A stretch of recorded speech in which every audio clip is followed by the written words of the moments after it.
A spike in violence in Central Virginia inspired businesses across the state to help out in any way they could. And as Garrett Whitten shows us tonight, two businesses teamed up in Charlottesville to offer free haircuts and comfort.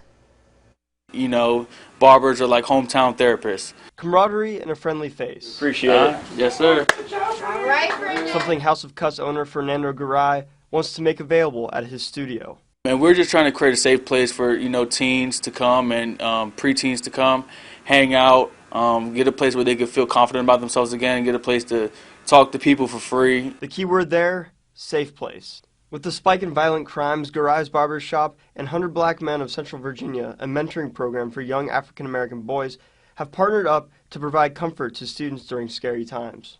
Recently in the city of Charlottesville, there's been a series of gun violence and other, just violent crimes going around. All while getting a free haircut and learning the tricks of the trade.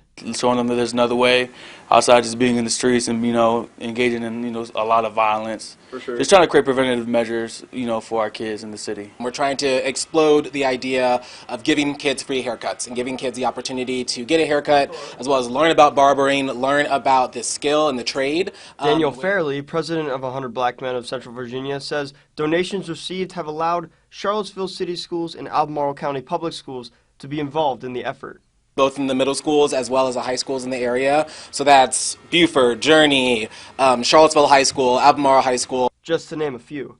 Garay hopes his haircuts also give students a confidence boost. And, hopefully just have them, perform better with a good cut, have a better day-to-day life, just by looking at yourself in the mirror and, feeling good. Our goal is to change a life one haircut at a time. The shop, along with the 100 Black Men of Central Virginia, have linked up in the past. This summer, they held the second annual Back-to-School Bash, where students got free haircuts and school supplies. To find out how to donate yourself, you can visit our website. Garrett Whitten, CBS 19 News. Well, stay with us after the break. Jim's back with another